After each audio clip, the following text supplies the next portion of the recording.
Alhamdulillah, segala puji bagi Allah Rabb semesta alam atas segala nikmat Allah Azza wa Jalla limpahkan kepada kita semua. Hingga detik ini Allah Tabaraka wa Ta'ala kembali mempertemukan kita dalam majelis ilmu, yang dimana kita meminta kepada Allah Subhanahu wa Ta'ala agar Allah Subhanahu wa Ta'ala melimpahkan kepada kita barakah, kesehatan, kesempatan, dan berbagai anugerah lainnya di dunia ini. Salawat serta salam semoga selalu tercurahkan dan terlimpahkan kepada junjungan besar Nabi kita Muhammad Sallallahu Alaihi Wasallam, kepada para sahabat dan keluarga beliau ila yaumiddin. Baik jemaah sekalian dirahmati oleh Allah Azza wa Jalla, insyaallah pada kesempatan kali ini kita akan melanjutkan kembali pembahasan kita di dalam membahas dan mengkaji tentang tauhid uluhiyah, ya. Mana pada kesempatan kali ini insyaallah kita akan masuk ke pasal yang ketujuh. Pasal yang ketujuh kemarin belum diambil, ya, tentang syarat diterimanya ibadah. Baik. Insyaallah yang akan menjadi qari'ah pada kesempatan kali ini adalah Ibu Isna. Ada Ibu Isna? Sepertinya belum ada, Ustadz. Belum ada, ya. Baik. Ibu Endang. Ibu Endang, ada Ibu Endang? Ya, Ustadz. Nah, silakan Ibu.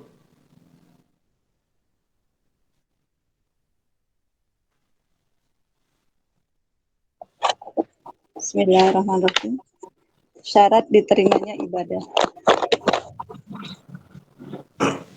Agar bisa diterima, ibadah disyaratkan harus benar, dan ibadah itu tidak benar kecuali dengan ada dua syarat. Satu, ikhlas karena Allah SWT semata, bebas dari syirik besar dan kecil. Dua, sesuai dengan tuntunan Rasulullah SAW. Syarat pertama adalah konsekuensi dari syahadat la ilaha illallah, karena ia mengharuskan ikhlas beribadah hanya untuk Allah SWT dan jauh dari syirik kepadanya. Sedangkan syarat kedua adalah konsekuensi dari syahadat Muhammad Rasulullah, karena ia menuntut wajibnya taat kepada Rasul Shallallahu Alaihi Wasallam, mengikuti syariatnya dan meninggalkan bid'ah atau ibadah-ibadah yang diada-adakan. Allah SWT tidak demikian, bahkan apa yang dikerahkan kepada Allah sebelum dia berbuat kebajikan, maka baginya pahala pada sisi Tuhannya dan tidak ada kekhawatiran terhadap mereka, dan tidak pula mereka bersedih. Quran Surat Al-Baqarah ayat 112. Aslama wajahahu atau menyerahkan diri, artinya memurnikan ibadah kepada Allah SWT. Wahuwa muhsin atau berbuat kebajikan, artinya mengikuti Rasul Sallallahu Alaihi Wasallam. Syekhul Islam rahimahullah mengatakan, inti agama ada dua pokok, yaitu kita tidak menyembah kecuali kepada Allah Subhanahu wa Ta'ala, dan kita tidak menyembah tidak dengan bid'ah. Sebagaimana firman Allah Ta'ala, siapa mengharap perjumpaan dengannya, maka hendaklah ia mengerjakan amal yang soleh, dan janganlah ia mempersekutukan seorang pun dalam beribadah kepada Tuhannya. Quran Surat Al-Kahfi ayat 110. Yang demikian adalah manifestasi atau perwujudan dari dua kalimat syahadat la ilaha illallah dan Muhammad Rasulullah. Pada yang pertama, kita tidak menyembah kecuali kepadanya. Pada yang kedua, bahwasanya Muhammad Shallallahu Alaihi Wasallam adalah utusannya yang menyampaikan ajarannya. Maka kita wajib membenarkan dan mempercayai beritanya serta menaati perintahnya. Beliau telah menjelaskan bagaimana cara kita beribadah pada Allah Subhanahu wa Ta'ala, dan beliau melarang kita dari hal-hal mengatakan bahwa bid'ah itu sesat. Baik, jazakillah khair wa barakallahu fiik. Artinya sinyalnya sedang bermasalah, ya? Agak putus-putus tadi. ada putus-putus. Iya. Iya, timbul tenggelam. Di pasal yang ketujuh ini, Syekh Dr. Saleh bin Fauzan Al-Fauzan hafizahullah membawakan tentang syarat diterimanya ibadah. Setelah kemarin ya beberapa pasal kita pelajari tentang pilar-pilar ubudiyah, begitu juga tentang paham-paham yang salah tentang pembahasan ibadah, definisi ibadah, macam-macam ibadah, tentang cakupan ibadah, ya. Apa kira-kira syarat diterimanya ibadah? Beliau bawakan ini. Agar bisa diterima, ibadah disyaratkan haruslah benar. Ya, barulah ketika ibadah itu benar, ya diterima. Dan ibadah itu tidaklah benar kecuali dengan adanya dua syarat. Yang pertama, ikhlas karena Allah Subhanahu wa taala semata, bebas dari syirik besar dan syirik kecil. Ya, ini syarat yang pertama. Kalau mau ibadah kita ini diterima oleh Allah Subhanahu wa taala, maka tujukanlah semua ibadah yang kita lakukan itu hanya kepada Allah, ya, bukan kepada selainnya. Kalau itu sudah dalam arti kata ya penyembahan yang nyata, ya, itu bisa masuk dalam syirik besar, waliyadzubillah. Kalau yang syirik kecil ini permisalannya adalah riya, ya. Riya ini termasuk dari syirik kecil. Yang kedua adalah sesuai dengan tuntunan Rasulullah Sallallahu Alaihi Wasallam. Jadi apapun yang Nabi Sallallahu Alaihi Wasallam contohkan, itulah yang kita kerjakan. Selagi hal itu tidak dilakukan oleh Nabi Sallallahu Alaihi Wasallam dan tidak dicontohkan oleh Nabi Sallallahu Alaihi Wasallam, maka kita tidak melakukannya. Karena ini juga termasuk dari konsekuensi syahadat Muhammad Rasulullah, ya. Kewajiban yang harus kita lakukan setelah kita mengikrarkan syahadat Muhammad Rasulullah adalah wa alla yu'badallahu illa bima syara'a. Tidaklah kita menyembah Allah kecuali dengan apa yang telah disyariatkan oleh baginda Nabi Muhammad sallallahu alaihi wasallam. Baik, beliau katakan syarat pertama adalah konsekuensi dari syahadat la ilaha illallah, ikhlas, ya. Ikhlas itu adalah konsekuensi dari syahadat la ilaha illallah. Karena ia mengharuskan ikhlas beribadah hanya untuk Allah Subhanahu wa taala dan jauh dari syirik kepadanya. Sedangkan syarat yang kedua yaitu mutaba'atur rasul atau ittiba', ya, sesuai dengan tuntunan Rasul. Itu merupakan konsekuensi dari syahadat Muhammad Rasulullah karena ia menuntut wajibnya taat kepada Rasulullah Sallallahu Alaihi Wasallam, mengikuti syariatnya dan meninggalkan bid'ah atau ibadah-ibadah yang diada-adakan. Allah Subhanahu Wa Taala berfirman dalam surat Al-Baqarah ini, dalam ayat ini mengumpulkan dua syarat, ya, diterimanya ibadah.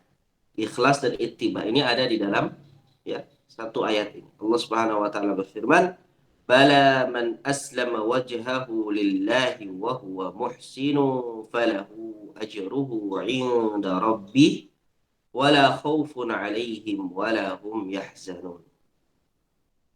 Barang siapa yang menyerahkan dirinya kepada Allah sedang ia berbuat kebaikan, ya, muhsin, ya, adalah orang yang berbuat kebaikan, maka baginya pahala pada sisi Rabb-nya dan tidak ada kekhawatiran terhadap mereka dan tidak pula mereka bersedih hati.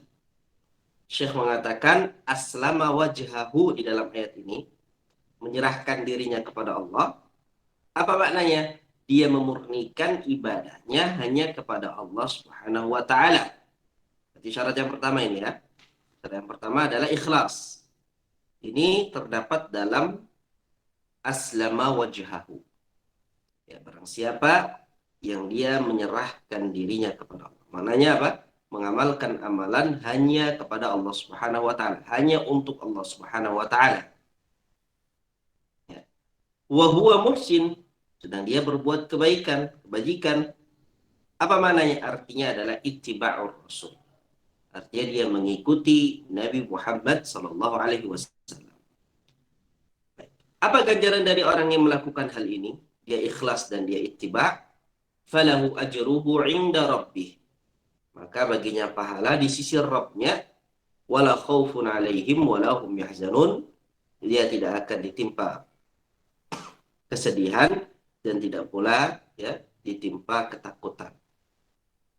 Syekhul Islam rahimahullah mengatakan inti agama itu ada dua pokok, yaitu kita tidak menyembah kecuali hanya kepada Allah Subhanahu wa taala, dan kita tidak menyembah kecuali dengan apa yang Allah syariatkan, tidak dengan hal-hal yang diada-adakan, atau istilahnya adalah muhdats atau bid'ah.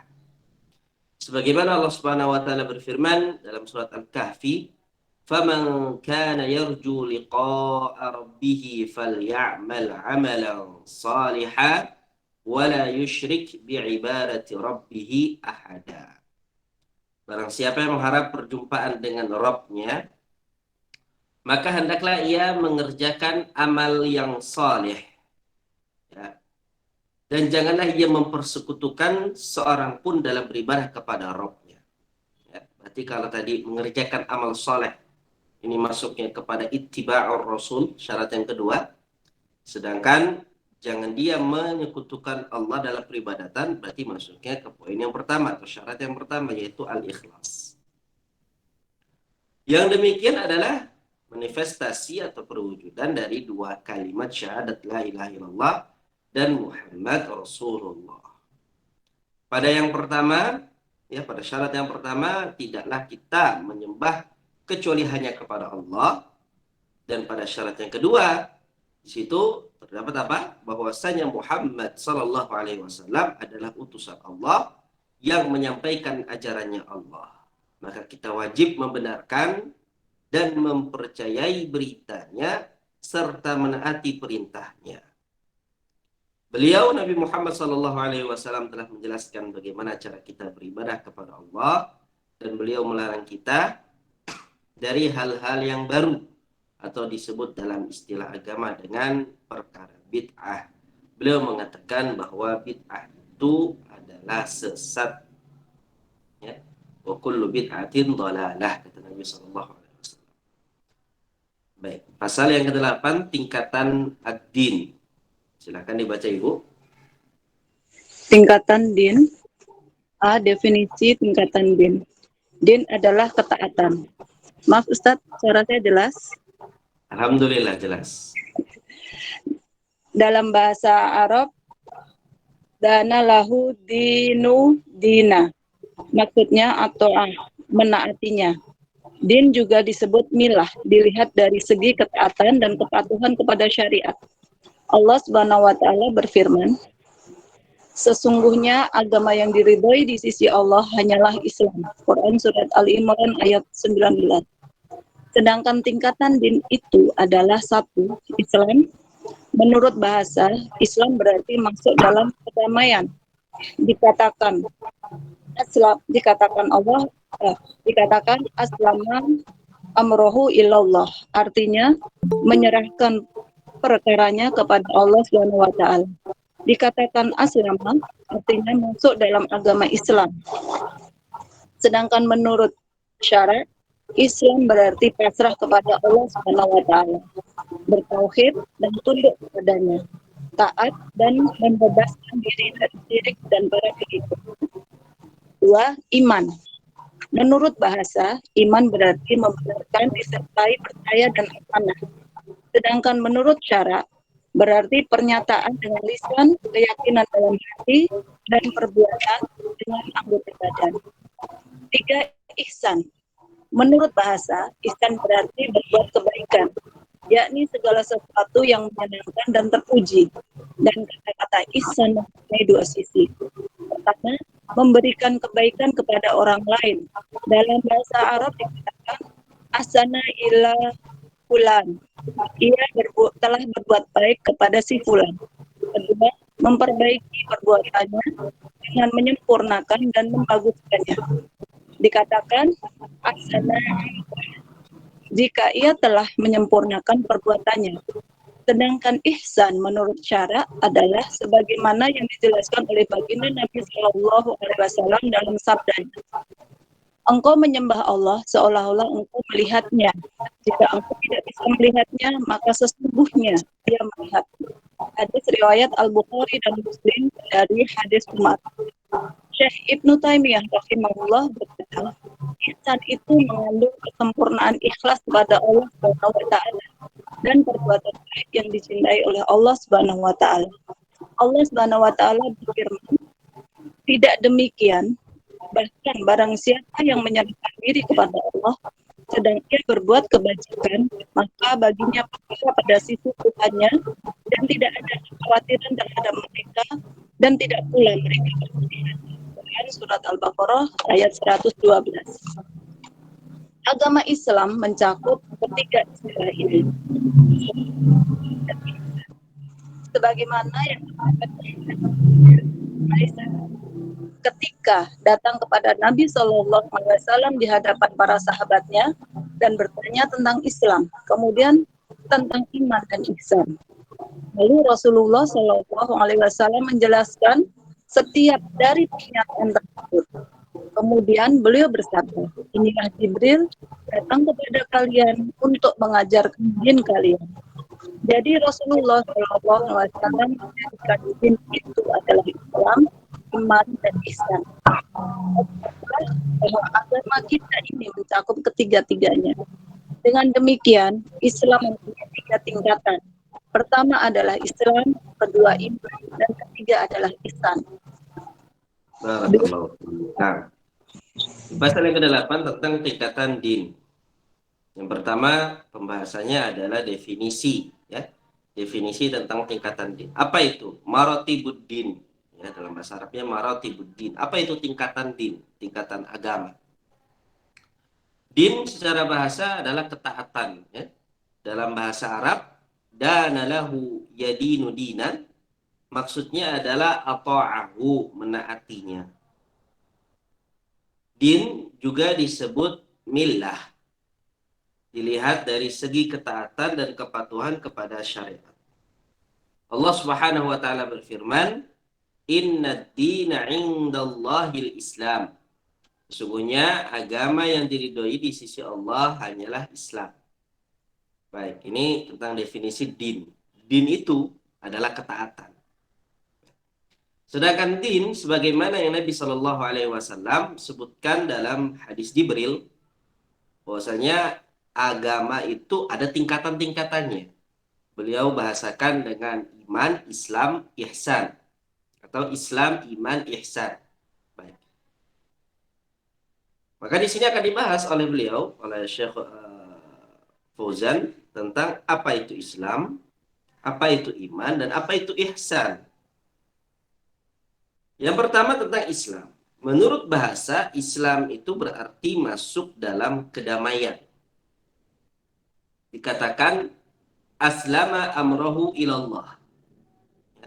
Artinya adalah menyerahkan perkaranya kepada Allah.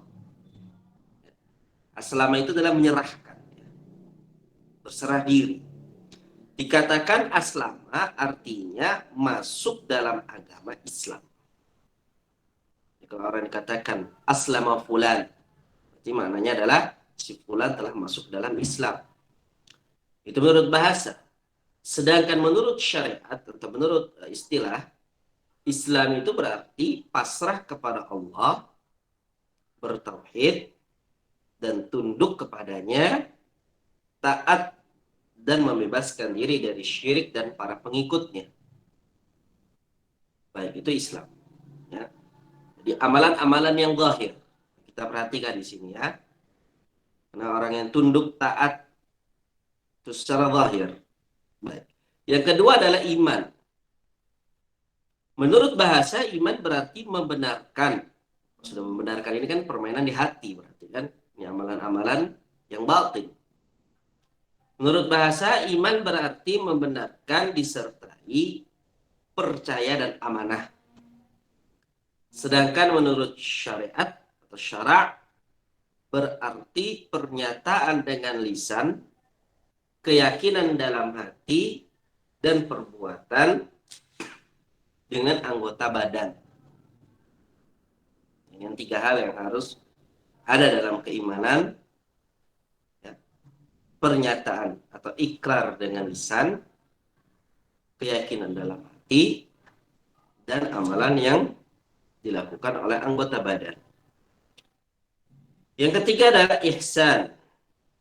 Menurut bahasa, ihsan berarti berbuat kebaikan, yakni segala sesuatu yang menyenangkan dan terpuji. Ihsan itu ya setiap sesuatu yang baik. Dan kata-kata ihsan ini mempunyai dua sisi. Yang pertama, memberikan kebaikan kepada orang lain. Dalam bahasa Arab dikatakan ahsana ila fulan. Ia telah berbuat baik kepada si fulan. Dari sisi bahasa ya. Yang kedua, memperbaiki perbuatannya dengan menyempurnakan dan membaguskannya. Dikatakan ahsana amalahu. Jika ia telah menyempurnakan perbuatannya. Sedangkan ihsan menurut syariat adalah sebagaimana yang dijelaskan oleh baginda Nabi Muhammad SAW dalam sabdanya yang diriwayatkan oleh Imam Bukhari dan Imam Muslim dari hadis Umar bin Khattab, an ta'budallaha ka'annaka tarahu fa in lam takun tarahu fa innahu yarak.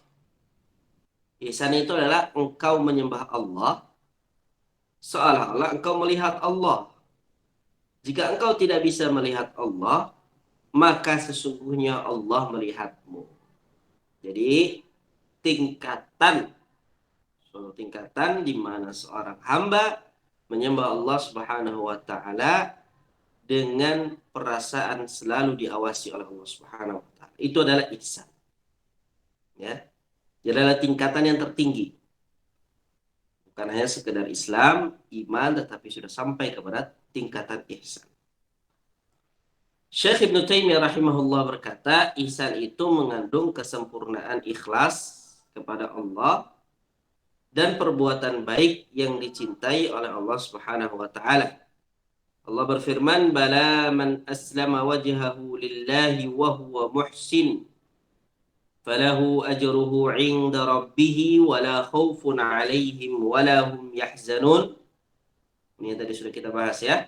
Barang siapa yang menyerahkan dirinya pada Allah, ya, dan dia muhsin, dia berbuat kebaikan, kebajikan, maka baginya pahala di sisi Rabb-nya dan tidak ada ketakutan dan tidak ada kesedihan atasnya. Agama Islam mencakup ketiga istilah ini, yaitu Islam, iman, dan ihsan.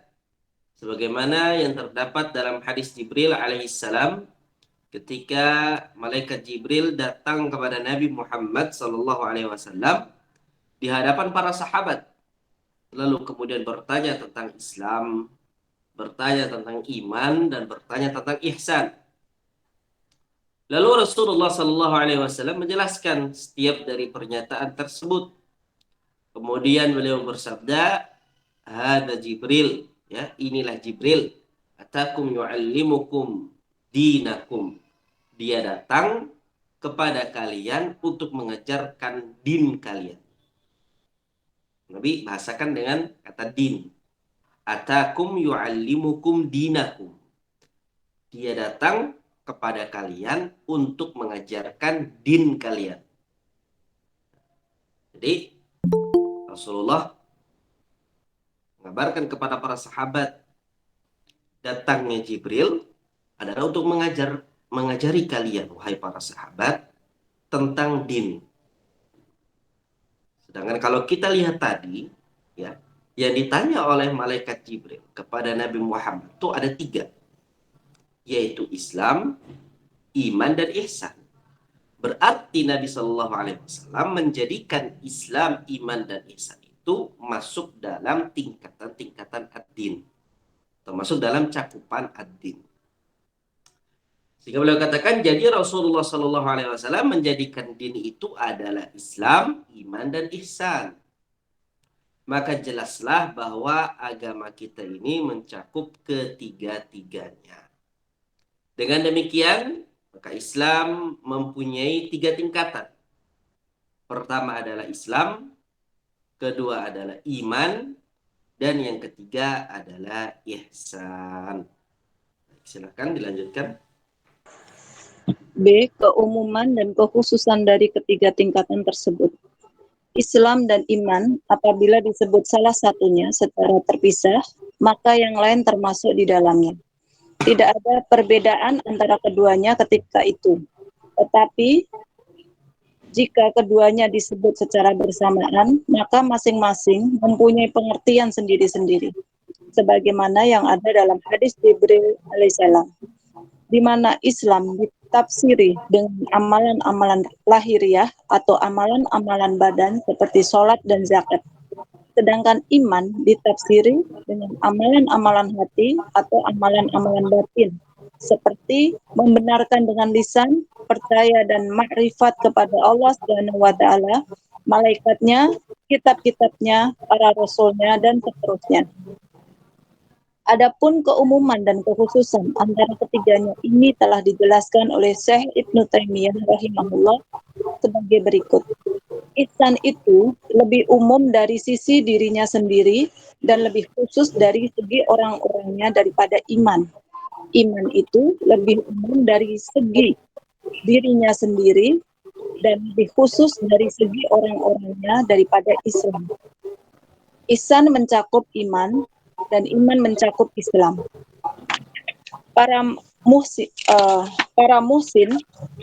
muhsinin lebih khusus daripada mukmin dan para mukmin lebih khusus daripada muslimin.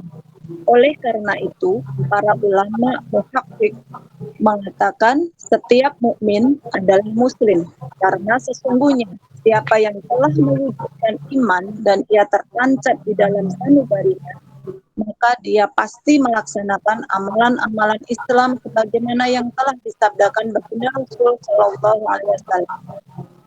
Ingatlah sesungguhnya di dalam jasad itu terdapat gumpal darah. Jika ia baik, maka menjadi baiklah jasad itu semuanya. Dan jika ia rusak, maka rusaklah jasad itu semuanya. Ingatlah, dia itu adalah hati. Hadis riwayat Al-Bukhari dan Muslim. Dan tidak setiap manusia dan tidak setiap muslim itu mukmin. Karena bisa jadi imannya sangat lemah sehingga tidak bisa mewujudkan iman dengan bentuk yang sempurna. Tetapi ia tetap menjalankan amalan-amalan Islam. Maka menjadilah ia seorang muslim, bukan mukmin yang sempurna imannya. Sebagaimana firman Allah Subhanahu wa taala. Orang-orang Arab Badui itu berkata, kami telah beriman. Katakanlah kepada mereka, kamu belum beriman, tetapi katakanlah kami telah tunduk. Dan surat Al-Hujurat ayat 14. Mereka bukanlah orang munafik secara keseluruhan. Demikian menurut yang paling benar dari dua penafsiran yang ada, yakni perkataan Ibnu Abbas dan lainnya. Tetapi iman mereka lemah. Hal ini ditunjukkan oleh firman Allah Subhanahu wa taala, dan jika kamu taat kepada Allah dan Rasul-Nya, dia tiada akan mengurangi sedikit pun pahala amalanmu. Quran surat Al-Hujurat ayat 14. Maksudnya, tidaklah pahala mereka dikurangi berdasarkan iman yang ada pada diri mereka yang cukup sebagai syarat untuk diterimanya amalan mereka dan demi balasan pahala. Seandainya mereka tidak memiliki iman, tentu mereka tidak akan diberi pahala apa-apa. Maka jelaslah bahwa din itu bertingkat dan sebagian tingkatannya lebih tinggi dari yang lain. Pertama adalah Islam, kemudian naik lagi menjadi iman, dan yang paling tinggi adalah ihsan. Baik, alhamdulillah. Pembahasan yang kedua yang ada dalam pasal ini, setelah tadi kita membahas tentang definisi tingkatan din, tingkatan agama, ada Islam, ada iman, ada ihsan. Pembahasan berikutnya adalah keumuman dan kekhususan dari ketiga tingkatan tersebut. Jadi ada pembahasan yang umum, ya, tentang iman, tentang ihsan, dan ada yang khusus. Beliau katakan Islam dan iman, antara dua ini ya, apabila disebut salah satunya secara terpisah, iman saja atau Islam saja, maka yang lain otomatis termasuk di dalamnya. Jadi kalau kita sebut iman, maka otomatis Islam masuk di situ.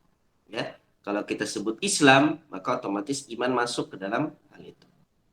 Tidak ada perbedaan antara keduanya ketika itu, ketika ya dipisah. Tetapi jika keduanya disebut secara bersamaan, ada Islam, ada iman, ya, maka masing-masing mempunyai pengertian sendiri-sendiri, punya definisi masing-masing. Islam punya definisi tersendiri, iman punya definisi tersendiri. Itu kalau dia disebut, atau keduanya disebut secara bersamaan. Sebagaimana yang ada di dalam hadis Jibril alaihi salam, ya, Nabi ketika ditanya oleh malaikat Jibril apa iman, Nabi menyebutkan. Apa Islam, Nabi menyebutkan. Apa ihsan, Nabi menyebutkan. Berarti punya definisi masing-masing. Di mana Islam ditafsiri dengan amalan-amalan lahiriah atau amalan-amalan badan seperti sholat dan zakat. Nah, itu Islam. Islam itu adalah amalan-amalan yang dapat dilihat secara zahir. Sedangkan iman ditafsiri dengan amalan-amalan hati atau amalan-amalan batin seperti membenarkan dengan lisan, percaya dan ma'rifat kepada Allah Subhanahu wa taala, malaikatnya, kitab-kitabnya, para rasulnya dan seterusnya. Baik, ini ya penjelasan dari Syekh Shalal Fauzan. Adapun keumuman dan kekhususan di antara ketiganya ini telah dijelaskan oleh Syekhul Islam Ibnu Taimiyah rahimahullah sebagai berikut. Ihsan itu lebih umum dari sisi dirinya sendiri dan lebih khusus dari segi orang-orangnya daripada iman. Kita akan jelaskan bahwasanya ya, orang yang muhsin itu ya, dia lebih khusus dibandingkan orang yang mukmin. Tidak setiap orang mukmin muhsin.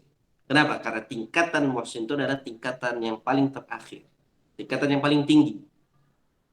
Ada muslim, ya, mukmin dan muhsin.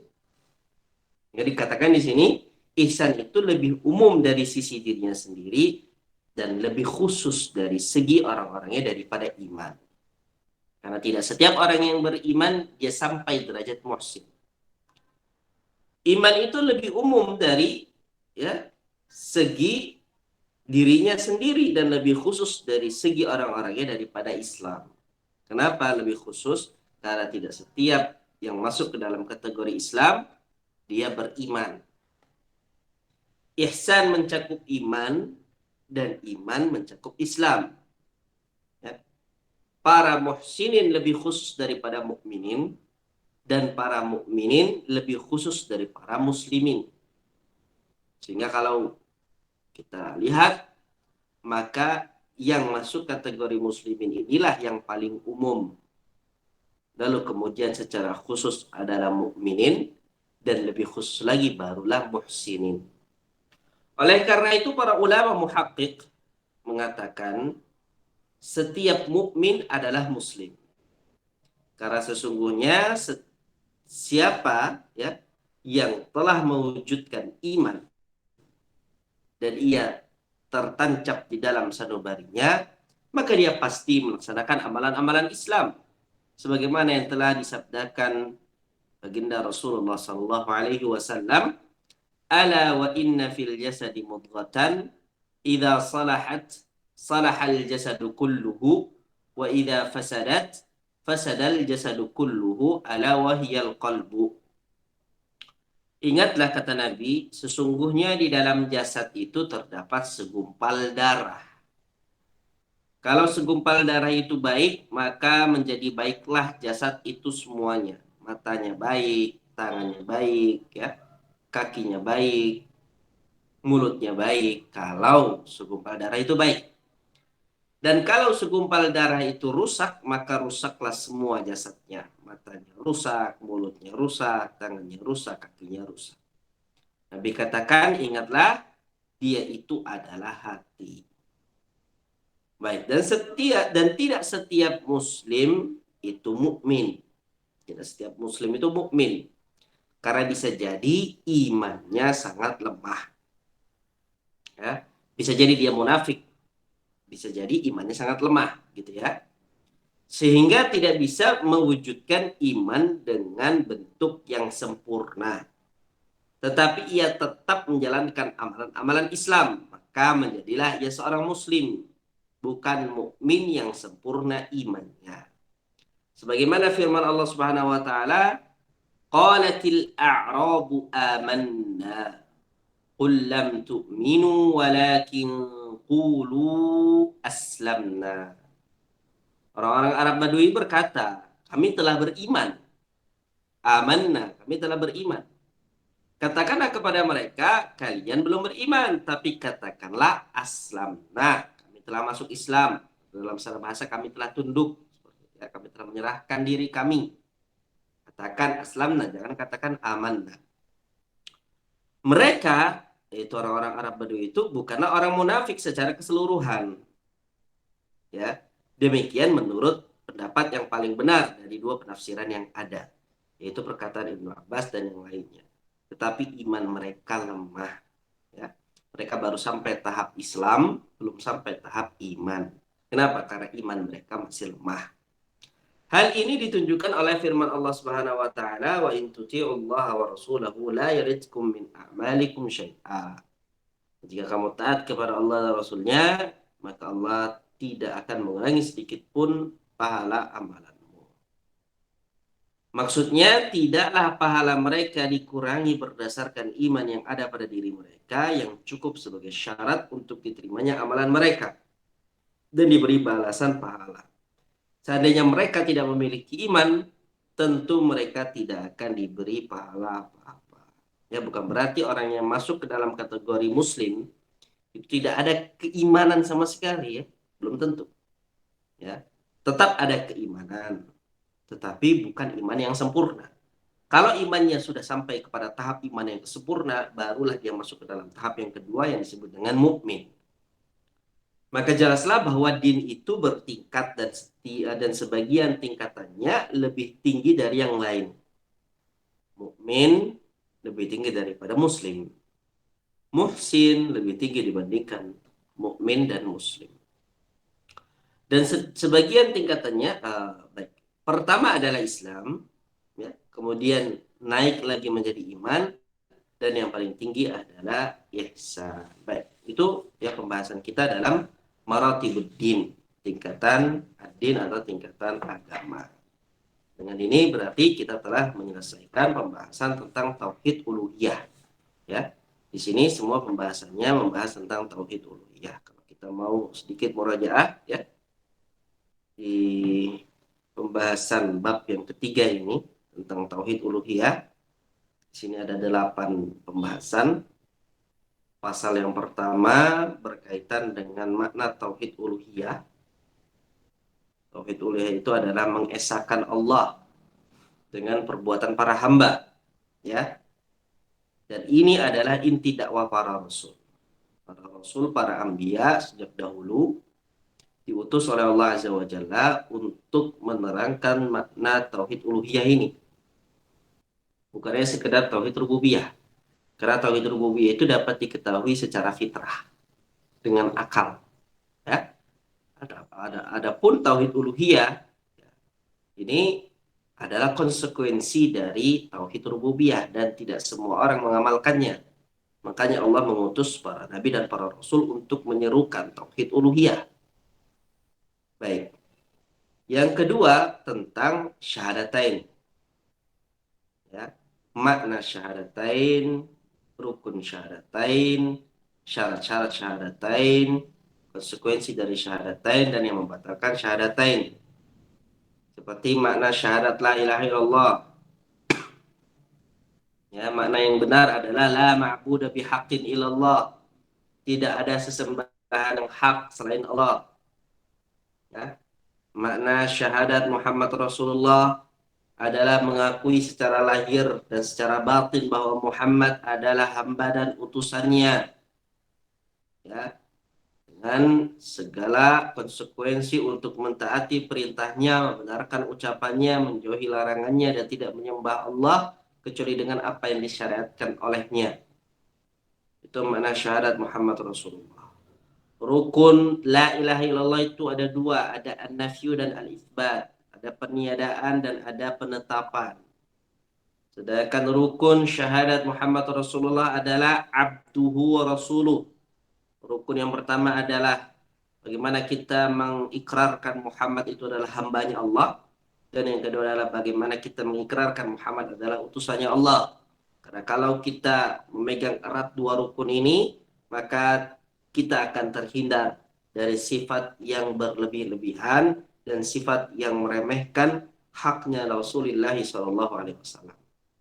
Syarat la ilaha illallah ada 7. Ya. Ada ilmu, yakin, qabul, inqiyad, ikhlas, sidq, jujur, dan mahabbah. Kemudian syarat syahadat Muhammad Rasulullah, ya, beberapa diantaranya adalah mengakui kerasulannya dan meyakininya di dalam hati, mengucapkan dan mengikrarkan dengan lisan, mengikutinya dan mengamalkan ajaran kebenaran yang telah dibawa oleh Nabi Muhammad, membenarkan segala apa yang dikabarkan oleh Nabi Muhammad, mencintai melebihi cinta kita kepada diri kita sendiri, harta, anak, orang tua, dan seluruh manusia. Mendahulukan sabda Nabi Muhammad dari segala pendapat dan ucapan siapapun. Konsekuensi dari la ilaha illallah itu adalah meninggalkan ibadah kepada selain Allah. Konsekuensi dari Muhammad Rasulullah, syahadat Muhammad Rasulullah adalah mentaatinya, membenarkannya, meninggalkan apa yang dilarangnya, mencukupkan diri dengan mengamalkan sunnahnya, ya, dan yang lainnya. Baik, di antara hal yang membatalkan syahadat, syahadat itu bisa batal, sebagaimana wudhu kita pun bisa batal, ya. Dan yang membatalkan syahadat sangat banyak sekali. Tapi para ulama setidaknya memberikan 10 contoh. Di antaranya adalah syirik, ya. Menjadikan antara diri kita dan Allah perantara-perantara yang kita berdoa kepada mereka, meminta syafaat kepada mereka dan bertawakal kepada mereka. Tidak mengkafirkan orang-orang musyrikin, ya, dan orang yang atau kita ragu terhadap kekufuran mereka, atau kita membenarkan kekufuran mereka. Baik. Kemudian meyakini bahwa ada petunjuk yang lebih sempurna dari petunjuk Nabi Muhammad. Ada hukum yang lebih baik dari hukum yang dibawa oleh Nabi Muhammad. Ya. Ini juga batal keislaman. Di antaranya adalah membenci sesuatu dari ajaran yang dibawa oleh Rasulullah, walaupun mengamalkannya. Menghina sesuatu dari ajaran Rasulullah Sallallahu Alaihi Wasallam. Kemudian sihir, ya, melakukan perdukunan dan yang lainnya. Mendukung dan menolong kaum musyrikin dalam memusuhi umat Islam. Ya. Kemudian meyakini bahwa ada sebagian manusia yang boleh keluar dari syariatnya Muhammad. Kemudian terakhir adalah berpaling dari agama Allah SWT. Baik, kemudian pasal ketiga kita membahas tentang tasyri'. Tasyri' itu adalah haknya Allah yang boleh menghalalkan, mengharamkan, membuat aturan, membuat hukum itu hanyalah Allah Subhanahu wa taala, karena Allah yang menciptakan kita dan lebih mengetahui apa maslahat dan mafsadat bagi kita semua. Kemudian ibadah, ya. Ibadah secara bahasa adalah merendahkan diri serta tunduk. Secara syariat, ibadah memiliki banyak definisi. Tapi definisi yang kita ambil adalah definisi yang ditulis oleh Syekhul Islam Ibnu Taimiyah, yaitu segala perbuatan, ya, segala apapun yang mendatangkan kecintaan dan keridhaan Allah, baik berupa ucapan maupun perbuatan, yang zahir maupun yang batin, ya, itu adalah ibadah. Dan ibadah inilah yang menjadi tujuan penciptaan manusia. Dalam surah Ad-Dariyat, "Wa ma khalaqtul jinna wal insa illa liya'budun." Tidaklah aku ciptakan jin dan manusia kecuali untuk beribadah kepadaku. Baik.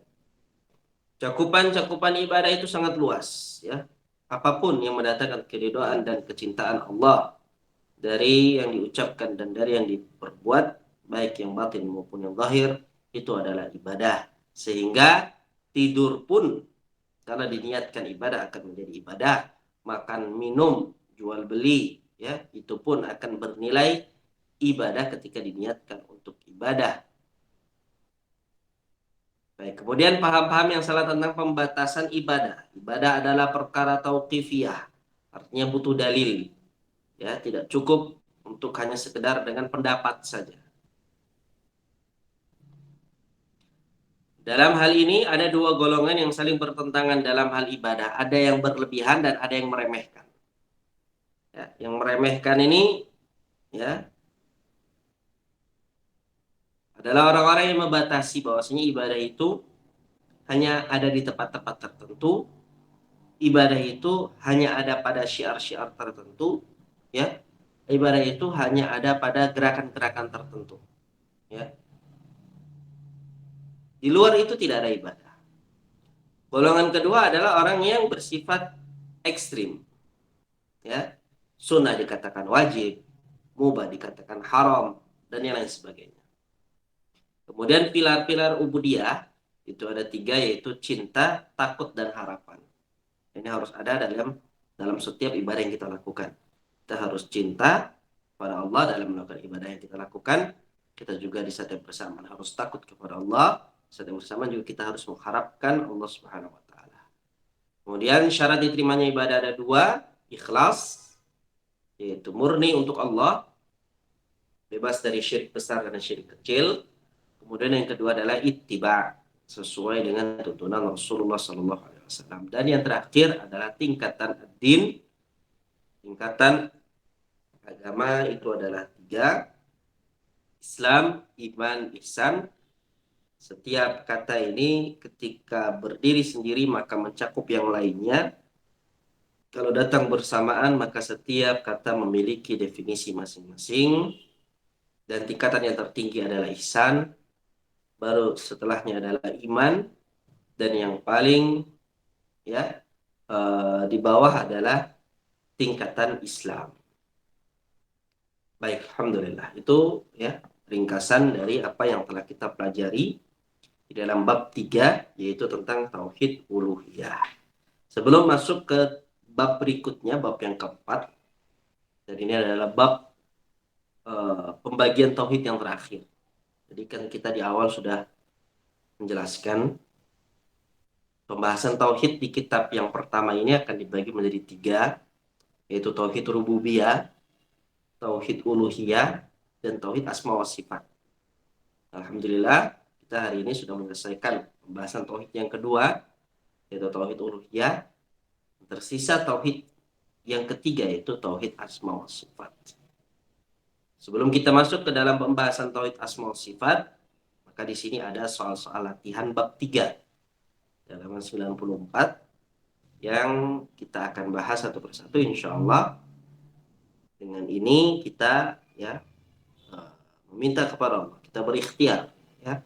Semoga dengan soal-soal ini kita bisa lebih memahami apa yang telah kita bahas bersama. Kita bisa ya, paham yang tadinya apa yang belum kita pahami. Dengan membahas soal-soal ini insyaallah semua pembahasan itu akan lebih mengerucut insyaallah tabaraka wa ta'ala. Baik, soal nomor 1 mungkin bisa dijawab oleh Ibu Endang ya. Terlebih dahulu baru nanti bergilir kepada yang lainnya. Silakan Ibu. Baik Ustaz. Soal nomor 1, latihan bab 3. Apakah makna tauhid uluhiyah itu? Tauhid uluhiyah adalah mengesahkan Allah dengan perbuatan para hamba dengan melaksanakan ketaatan yang disyariatkan, seperti doa, nazar, kurban, roja, tawakal, rokbah, tawbah, dan inabah. Baik, alhamdulillah. Berarti tauhid uluhiyah itu adalah mengesahkan Allah dengan perbuatan para hamba. Perbuatan para hamba itu ya kita ini ya. Kita sholat misalnya, maka sholatnya itu hanya untuk Allah. Kita berdoa, kita meminta, maka berdoa dan memintanya hanya kepada Allah. Itu makna dari tauhid uluhiyah. Beda dengan tauhid rububiyah. Kalau tauhid rububiyah itu adalah mengisahkan Allah dengan perbuatannya Allah sendiri. Misalnya Allah menciptakan, maka keyakinan kita hanya Allah satu-satunya yang mencipta. Allah mematikan misalnya. Adalah zat yang mematikan. Maka kita meyakini hanya Allah semata yang mematikan. Allah menghidupkan. Maka keyakinan kita hanya Allah sendiri yang menghidupkan. Ya. Baik, yang kedua, silakan Ibu Ita. Ada Ibu Ita?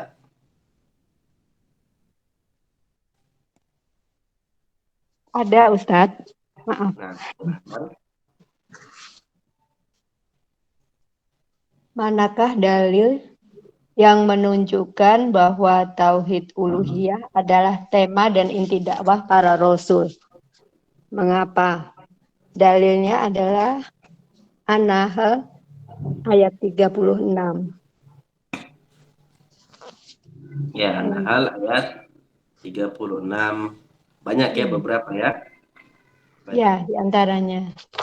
Nah, Nah, jazakillah khair. Mengapa? Mengapa? Karena dari Rasul yang pertama sampai terakhir yang diserukan hanya untuk menyembah Allah semata dan mengingkari tauhid. Begitu, Ustaz. Ya, mereka disuruh untuk menyerukan sembahlah Allah saja dan jauhilah tauhid. Tauhid. Jazakallahu khairan. Pak Ustadz, Berikutnya kalau Ibu. Pak Ustadz, kalau di halaman 50 bisa nggak masuk tauhid inti dakwah para rasul karena ia adalah asas dan fondasi tempat dibangunnya seluruh amal, bisa nggak masuk itu? Bisa. Oke. Bisa. Sudah. Barakallah. Nih banyak jawabannya ya. Nah, silakan berikutnya Ibu Leli. Iya Ustaz. Ya, Iya Ustaz. Jelaskan nama-nama tauhid uluhiyah beserta keterangan dari masing-masing nama.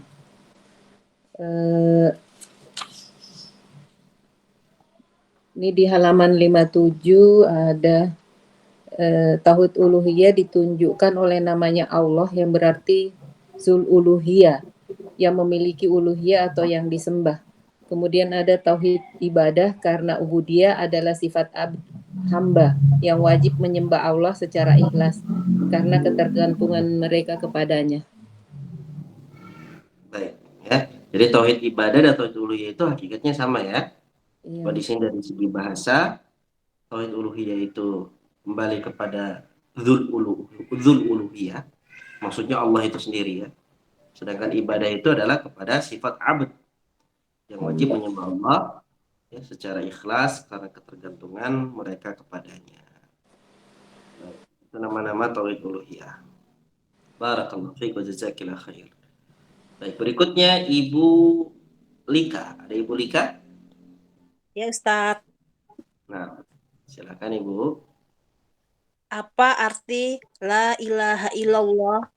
Bagaimana khobar la diasumsikan dalamnya dan mengapa? Arti la ilaha illallah adalah tidak ada sesembahan yang hak selain Allah. Khobar la harus diasumsikan dengan yahako yang hak, yang tidak boleh diasumsikan dengan maujud, karena ini menyalahi kenyataan yang ada. Sebab Rob yang disembah selain Allah banyak sekali. Hal itu akan berarti bahwa menyembah Rob tersebut adalah ibadah pula untuk Allah. Ini tentu kebatilan yang nyata. Baik, jadi yang namanya khobar la itu harus ya. Bagaimana di sini pertanyaannya, bagaimana khobar la diasumsikan di dalamnya dan mengapa? Khobar la itu harus diasumsikan dengan bihak. Hak. Mengenanya apa sih? Jadi kalau secara bahasa Indonesia ya, itu kan tidak ada Tuhan kecuali Allah. Kan seperti itu kan. Tidak ada Tuhan kecuali Allah. Sebenarnya ada kata yang tersembunyi di situ. Nah, inilah yang disebut dengan khobar la di sini, dibahas dengan khobar la itu. Ya. Khobar la di sininya apa? Ternyata khobar la-nya ini sesuatu yang disembunyikan atau sesuatu yang tersembunyikan. Di sini adalah kata yang hak.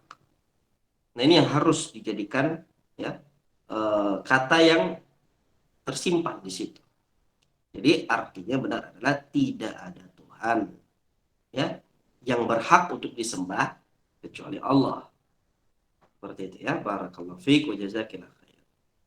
Karena kalau kita memakai kata yang lain, maka kata yang lain pun batil jadinya maknanya. Kalau kita katakan tidak ada Tuhan kecuali Allah, padahal ada orang yang menyembah tikus, berarti sama saja kita menyamakan tikus itu dengan Allah. Karena kita katakan tidak ada Tuhan selain Allah. Berarti makna dengan tidak ada Tuhan selain Allah itu tidak cukup. Harus dengan tidak ada Tuhan yang berhak disembah. Nah, kalau yang berhak disembah ini kan hanya Allah saja. Selain Allah tidak bisa masuk dalam cakupan tersebut. Kemudian yang kelima, silahkan Ibu Iriana. Ada Ibu Iriana?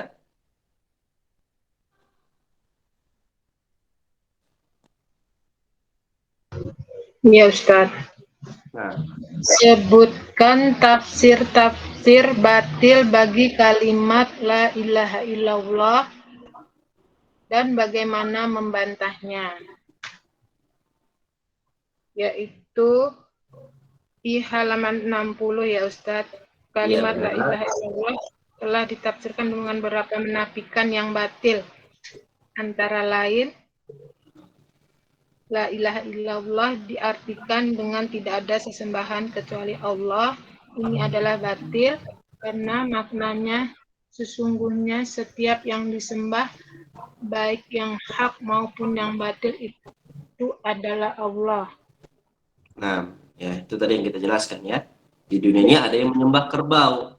Kalau kita sebutkan la ilaha illallah itu maknanya adalah tidak ada Tuhan kecuali Allah, berarti kerbau itu adalah Allah. Pemahamannya seperti itu nanti. Jadi penafsiran yang batil ini ya. Penafsiran yang salah. Yang kedua yaitu la ilaha illallah diartikan dengan tidak ada penciptaan selain Allah. Ini adalah sebagian dari arti kalimat tersebut. Akan tetapi bukan ini yang dimaksud. Karena arti ini hanyalah mengakui tauhid rububiyah saja dan itu belum cukup. Tiga. La ilaha illallah diartikan dengan tidak ada hakim penentu hukum selain Allah. Ini juga sebagian dari makna kalimat la ilaha illallah, tapi bukan itu yang dimaksud karena makna tersebut belum cukup. Baik, intinya tidak mewakili keseluruhan makna yang ada pada la ilaha illallah. Barakallahu fiik wa jazakillahu khair. Berikutnya nomor 6, Ibu Ziska. Nah, Ustaz, jelaskan rukun la ilaha illallah dan kegunaan masing-masing rukun beserta dalilnya.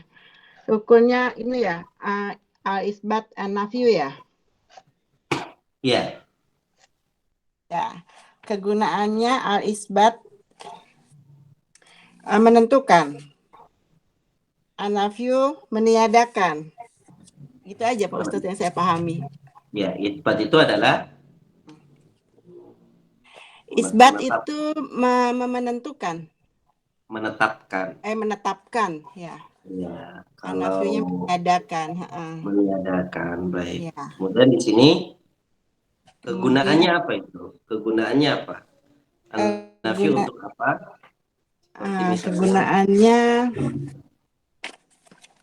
Kegunaannya saya nggak tahu Pak Ustadz. Ada di halaman 61 Bu. Ada di halaman 61 62. Kalau saya 60. Iya. Kegunaannya iya, peniadaan membatalkan syirik dengan segala bentuknya dan mewajibkan kekafiran terhadap segala apa yang disembah selainnya. Al-isbat penetapan, menetapkan bahwa tidak ada ilah yang lain yang berhak kecuali Allah. Itu ya Pak Ustadz. Nah. Jazakillah khair. Kemudian dalilnya apa?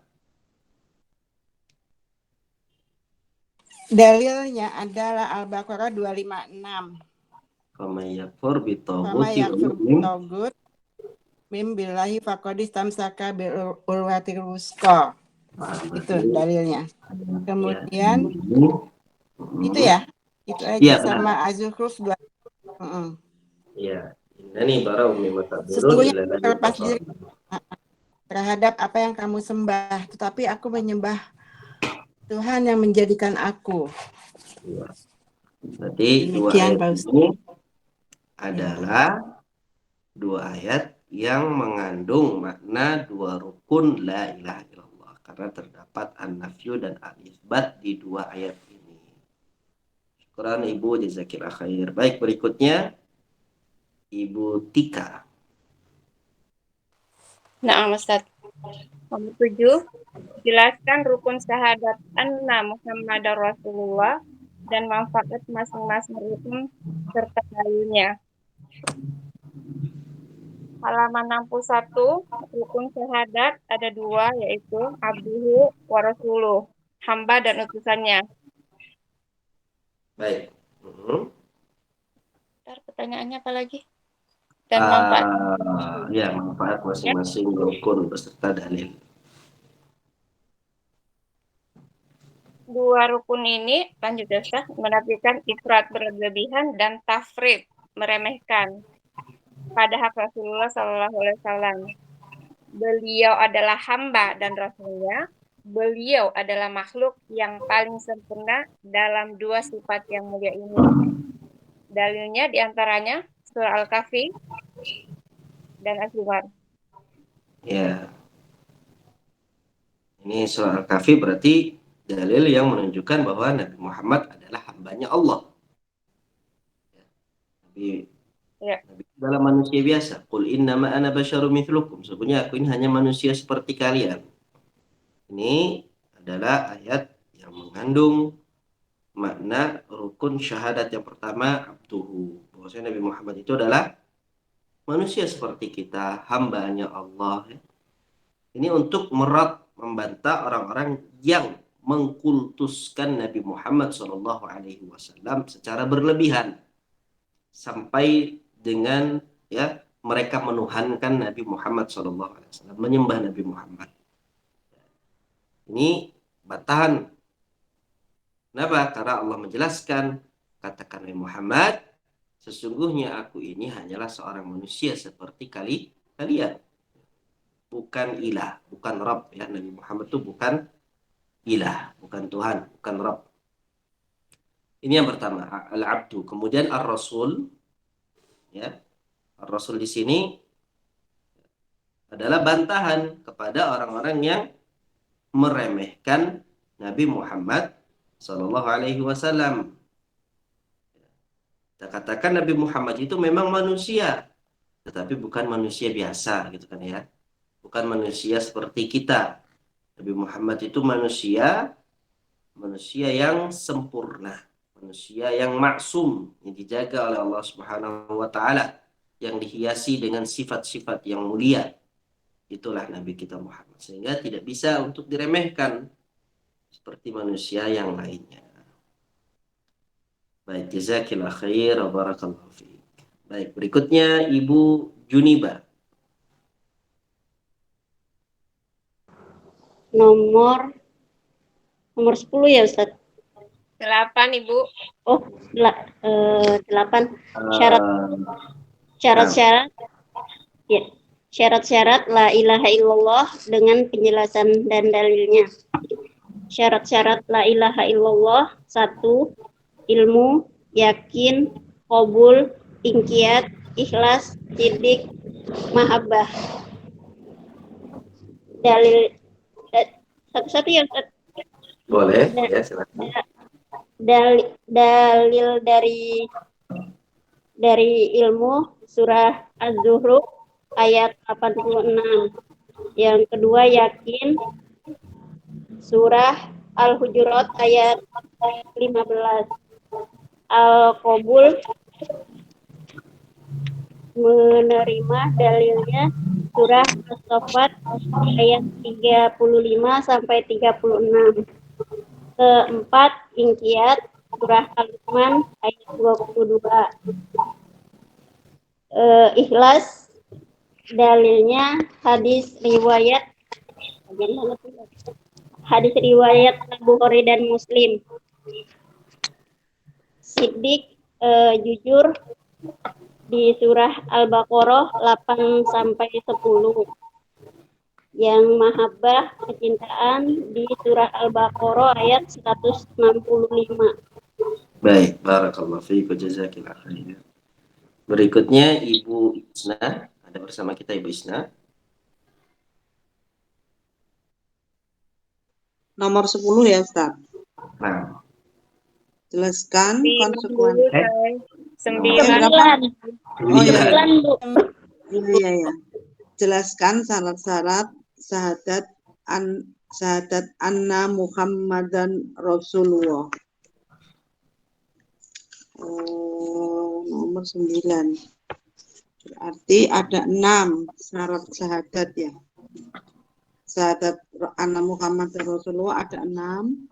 yaitu satu, mengakui kerasulannya dan meyakininya di dalam hati. Dua, mengucapkan dan mengikrarkan dengan lisan. Tiga, mengikuti dengan mengamalkan kebenaran, ajaran kebenarannya, dan meninggalkan kebatilan yang beliau larang. Empat, membenarkan segala apa yang dikabarkan dari hal yang gaib, baik yang sudah terjadi maupun yang belum terjadi. Lima, mencintainya melebihi cintanya kepada dirinya sendiri, serta anak, orang tua, serta seluruh umat manusia. 6, mendahulukan sabdanya dari segala pendapat dan ucapan orang lain, serta mengamalkan sunnahnya. Baik, alhamdulillah. Jazakillahu khairan. Berikutnya, jelaskan konsekuensi la ilaha illallah. Ibu, di sini ada Ibu Aam. Ada Ibu Aam nggak? Ada bersama kita?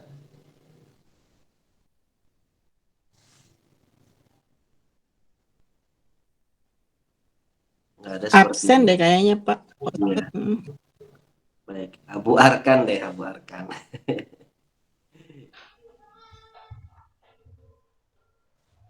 Nah, Ustadz, yang nomor berapa tadi? Nah, Yang nomor berapa tadi, Afan? 12 ya? nomor 10. 10. 10. Jelaskan konsekuensi la ilaha illallah dengan menunjukkan hal tersebut dari lafaznya.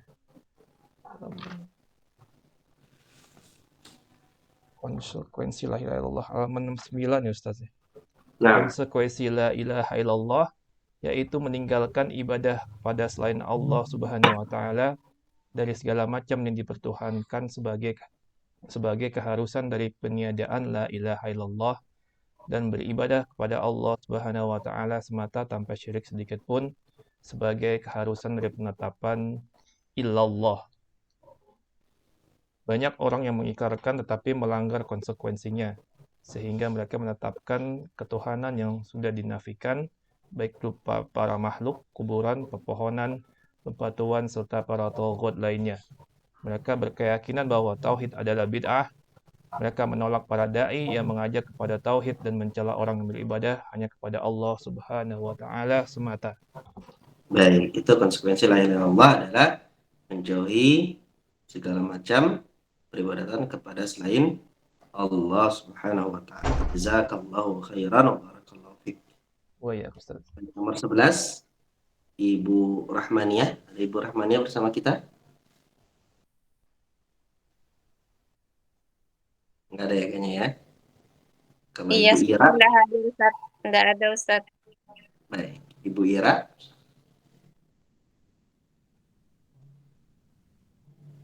Tidak ada Pak Ustadz. baik. Ibu Nunung. Ibu Nunung kan nggak ada kayaknya ya. Tidak ada Pak Ustadz. Nggak ada juga Mbak Ustaz. Ibu Mira. Ibu Mira. Ya Ustadz, Nah, tafadhali. nomor 11 ya Ustadz. Iya, nomor 11. Jelaskan konsekuensi syahadat anna Muhammad dan Rasulullah. Konsekuensi yaitu mentaatinya, membenarkannya, meninggalkan apa yang dilarangnya, mencukupkan diri dengan mengamalkan sunnahnya, dan meninggalkan yang lain dari hal-hal bid'ah dan muhdasat atau baru, serta mendahulukan sabdanya di atas segala pendapat orang. Begitu Ustaz? Baik, ini konsekuensi syahadat anna Muhammad Rasulullah. Nah, jazakillah khair wa barakallahu fiik. Nomor 12, jelaskan yang membatalkan dua syahadat beserta dalilnya. Ini atas nama Quintania, siapa ya? Ibu, siapa Ibu? Itu HP saya Ustadz, biar anak saya ikut dengar. Oh iya. Masya Allah. Nah, Baik, kita balik lagi ke Ibu Endang.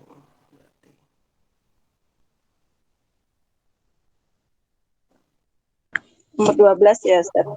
Nah, Jelas. nomor 12. Iya, 12 ya. Iya, benar. Jelaskan yang membatalkan dua syahadat beserta dalil.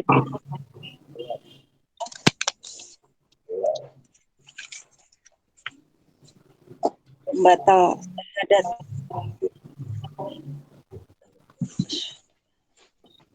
Di halaman 70, 71 banyak. Iya. Yang pertama, syirik dalam beribadah kepada Allah. Dalilnya Quran surat An-Nisa ayat 48, Quran surat Al-Maidah ayat 72. Yang kedua, orang yang menjadikan antara dia dan Allah Subhanahu wa taala perantara. Yang ketiga, orang yang tidak mau menggunakan orang-orang musyrik orang yang tidak dia atau membenarkan mazhab mereka kafir. Yang keempat, orang yang meyakini bahwa ada petunjuk yang lebih sempurna dari petunjuk Nabi Sallallahu Alaihi Wasallam atau hukum yang lain lebih baik dari hukum beliau. Yang kelima, siapa yang membenci sesuatu dari ajaran yang dibawa oleh Rasulullah SAW, sekalipun ia juga mengamalkannya, maka ia kafir. Yang keenam, siapa yang menghina sesuatu dari agama Rasulullah SAW, dalam maupun tulisannya, maka ia kafir. Yang ketujuh, sihir, di antaranya surf dan at. Barangkali yang dimaksud adalah amalan yang bisa membuat suami benci kepada istrinya atau membuat wanita cinta kepadanya.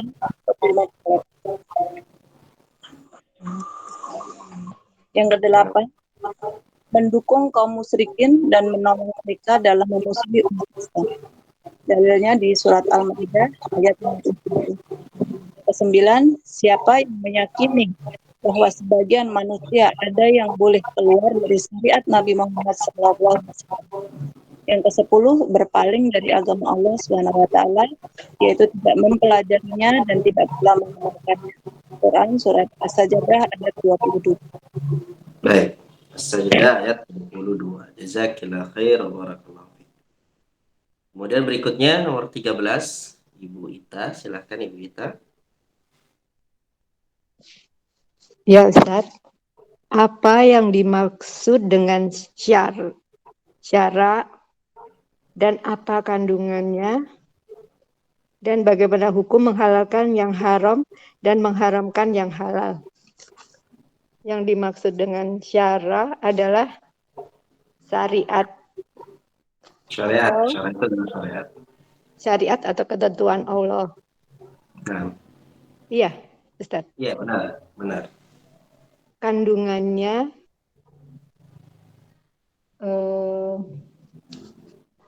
jalan yang harus ditempuh manusia dalam usaha menuju kepada Allah Subhanahu wa taala. Begitu, Ustaz?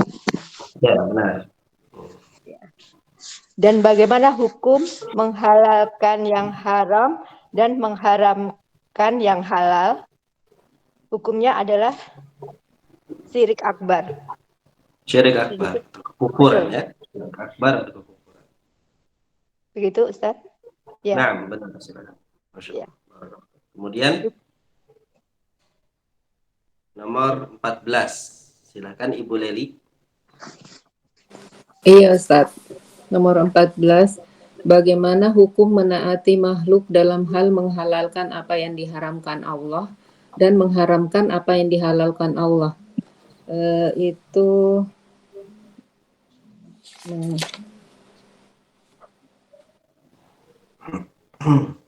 Allah melarang penghalalan dan pengharaman tanpa dalil dari kitab as-sunnah.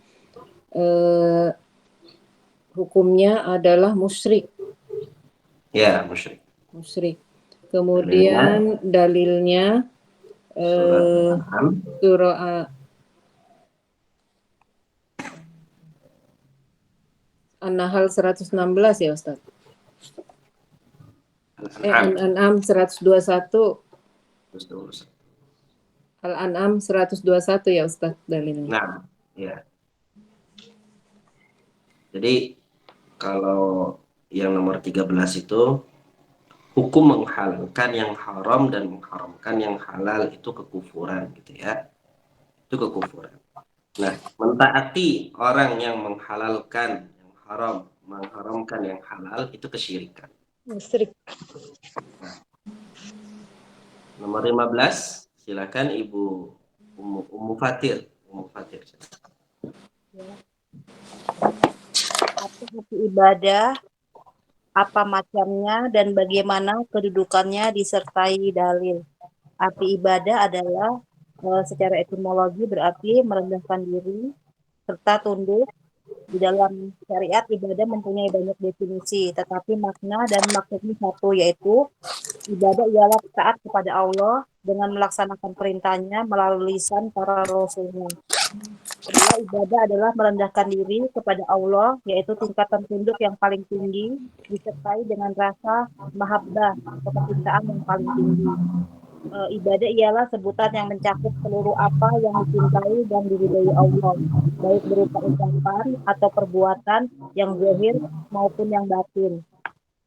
Baik, ini yang kita ambil ya. Yang Ya. nomor 3 ini definisi Syekhul Islam Ibnu Taimiyah. Kemudian macam-macam ibadah, contohnya seperti apa Ibu? Ibadah hati, lisan, dan anggota badan. Baik. Kemudian di situ ada dalilnya ya, Dalilnya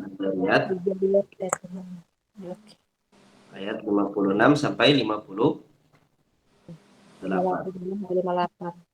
Jadi ibadah itu adalah tujuan dari penciptaan siapa? Manusia dan jin. Nomor 16, silakan Ibu Iriana.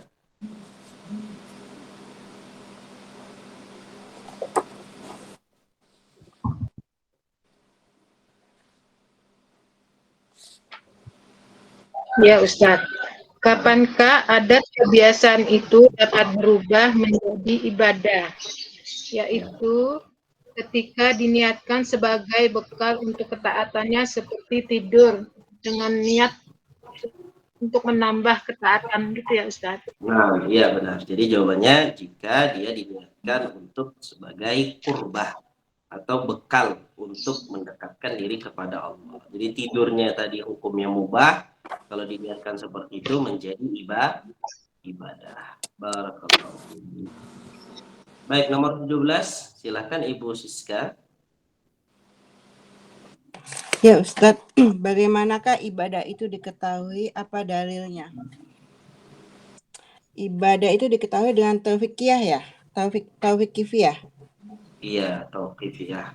Dan dalilnya adalah surat Hud 112.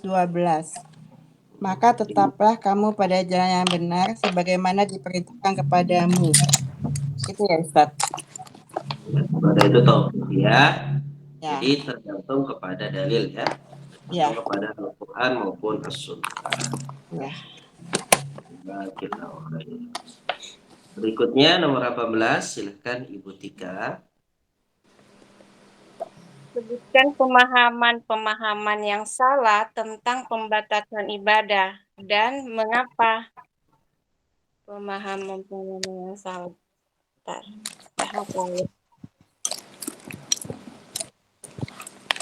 Pemahaman yang salah terhadap ibadah. Ada dua. Halaman 80 yang dua golongan ini ya Ustaz. Nah, dua golongan. Ada dua golongan yang saling bertentangan dan soal ibadah. Pertama, yang mengurangi makna ibadah serta meremehkan pelaksanaannya. Itu Ustaz. Yang kedua, golongan kedua, yang bersikap berlebih-lebihan dalam praktek ibadah sampai pada batas ekstrim. Baik. Berikutnya nomor 19, Ibu Juniba.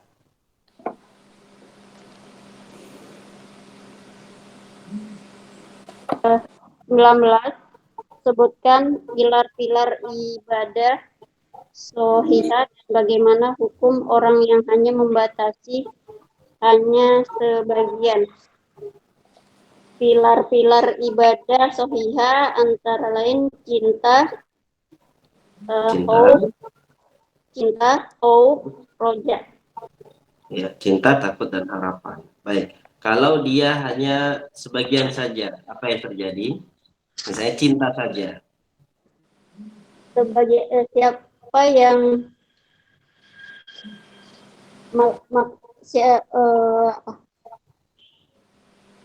maka ia adalah hururi, mulainya dari atasnya ya. Sebagian salaf berkata, siapa yang menyembah Allah dengan rasa hub, cinta saja, maka ia zindik. Siapa yang menyembahnya dengan roja saja, maka ia adalah murjiah. Dan siapa yang menyembahnya hanya dengan hub, maka ia adalah haruri. Dan siapa yang menyembahnya dengan hub dan roja, maka ia adalah mukmin wahid. Ya, mukmin. Baik, jazakillah khair, barakallahu fiik. Baik, berikutnya silakan Ibu Isna.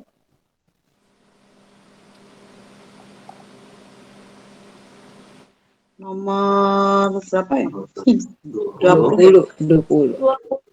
Sebutkan syarat-syarat diterimanya amal ibadah berikut dalilnya.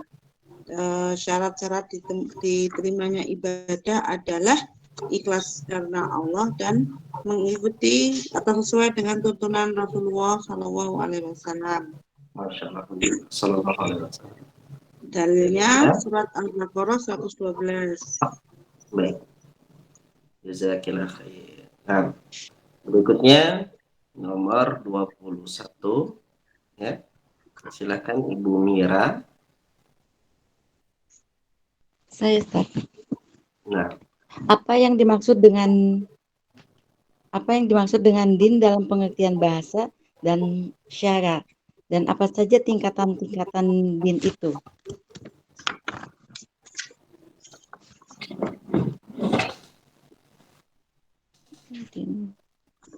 Din secara bahasa adalah ketaatan, kemudian dan syara. Sedangkan secara syarat adalah kepatuhan kepada syariat. gimana? Kepatuhan terhadap syariat. Ketaatan dan kepatuhan. Ketaatan dan kepatuhan kepada syariat. Secara syara ya. Baik. Dan tingkatan itu Islam, iman, ihsan. Iman, ihsan. Ya. Baik, berikutnya Abu Arkan, silakan nomor 22. Nah, Ustaz. Apa definisi Islam, iman, dan ihsan? Definisi Islam menurut bahasa yaitu Islam berarti masuk dalam kedamaian. Dikatakan aslama amruhu ilallah. Artinya menyerahkan perkaranya kepada Allah Subhanahu wa taala. Ini dibaca semuanya, Ustaz. Boleh intinya saja. Intinya saja ya. Nah. Yang kedua, iman. Menurut bahasa, iman berarti membenarkan, disertai percaya dan amanah. Sedangkan menurut syara berarti pernyataan dengan lisan, keyakinan dalam hati, dan perbuatan dengan anggota badan. Yang ketiga, ihsan. Menurut bahasa, ihsan berarti berbuat kebajikan, yakni segala sesuatu yang menyenangkan dan terpuji. Dan kata-kata ihsan mempunyai dua sisi. Pertama adalah memberikan kebaikan kepada orang lain. Yang kedua, memperbaiki perbuatannya dengan menyempurnakan dan membaguskannya. Sedangkan ihsan menurut syara adalah sebagaimana yang dijelaskan oleh baginda Nabi SAW dalam sabdanya yang artinya, engkau menyembah Allah seolah-olah engkau melihatnya. Jika engkau tidak bisa melihatnya, maka sesungguhnya dia melihatmu. Hadis riwayat Al-Bukhari dan Muslim dari hadis Umar radhiyallahu anhu. Ahsan, tabarakallahu fiik, jazakallahu khair. Terakhir nomor 23. Silakan Ibu Endang menutup soal-soal latihan bab 3 ini dengan menjawab nomor 23 insyaallah. Baik, nomor 23. Jelaskan antara Islam, iman, dan ihsan dalam hal keumuman dan kekhususan. Ini dijelaskan oleh Syekhul Islam Ibnu Taimiyah rahimahullah, yaitu sebagai berikut. Ihsan itu lebih umum dari sisi dirinya sendiri dan lebih khusus dari segi orang-orangnya daripada iman. Iman itu lebih umum dari segi dirinya sendiri dan lebih khusus dari segi orang-orangnya daripada Islam. Ihsan mencakup iman dan iman mencakup Islam. Para muhsinin lebih khusus daripada mukminin dan para mukmin lebih khusus daripada muslimin. Demikian. Alhamdulillah wa syukurillah, alhamdulillahilladzi bi ni'matihi tatimmus shalihat. Baik, dengan ini berarti kita telah menyelesaikan pembahasan tentang tauhid uluhiyah. Sisa satu lagi yaitu tentang tauhid asma wa sifat. Insyaallah kita akan bahas pada pertemuan-pertemuan yang akan datang biidznillah azza wa jalla. Dan ini paling tidak ya antara pembahasan tauhid uluhiyah dan tauhid rububiyah ini sudah mewakili ya pembahasan penting dalam perkara-perkara tauhid yang ini harus kita syukuri ya. Jika pencapaian kita sudah sampai titik ini, kita harus bersyukur kepada Allah agar Allah tambah nikmatnya kepada kita semua, agar Allah mudahkan kita lagi untuk ya mempelajari bab-bab berikutnya ya. Bismillah azza wa jalla. Naktafi bihadza wa sallallahu ala Muhammadin wa ala alihi wa sahbihi wa sallam. Barakallahu fikum wa jazakumullahu khairan.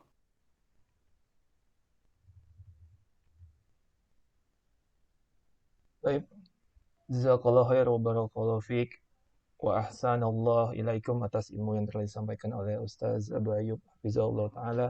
Semoga menjadi ilmu yang bermanfaat bagi kita semua, dapat dipahami, diamalkan serta didakwahkan. Amin ya rabbal alamin.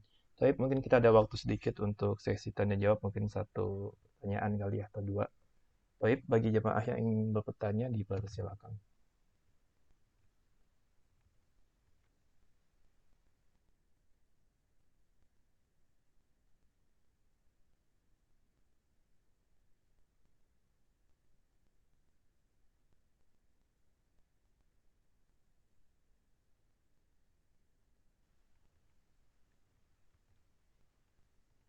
Baik, apabila tidak ada yang ingin bertanya, sebelum di kajian ini kita akhiri, Anda mewakili jemaah mengucapkan jazakallahu khairan wa barakallahu fiik atas ilmu dan nasihat yang disampaikan oleh Ustaz Abu Ayyub hafizahullah taala. Semoga Ustaz dan keluarga serta kita semua selalu berada dalam lindungan Allah Subhanahu wa taala, dan semoga kita semua mendapatkan rahmat Allah taala untuk masuk dalam surga firdausnya. Amin ya rabbal alamin. Baik, mari kita tutup majelis ini dengan membaca doa kafaratul majelis. Subhanakallahumma wa bihamdika asyhadu an la ilaha illa anta astaghfiruka wa atubu ilaik. Wassalamualaikum warahmatullahi wabarakatuh.